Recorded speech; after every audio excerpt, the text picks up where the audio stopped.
kina-clarify ko po kanina sinabi nyo na in-encourage nyo ang PNP na i-encourage yung suspect na lumaban. Correct. Very incorrect po, Yes, I may say as a it's not civilian, sa professional police. That's your view, It's not my view only, Mr. Chair. Thank you for putting it on record. Pagka-mayor, pagka-prosecutor.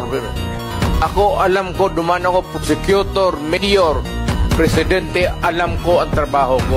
Yes, yan salamat totoo kayo, Mr. dyan. Chair. Hindi ka nagdala ng syudad eh. You never Totoo had po, a Mr. chance Chair. to solve the problem of the community. At kung pabalikin ako, sir, gagawain ko uli yan. Dublado. Your Honor. Silence, please.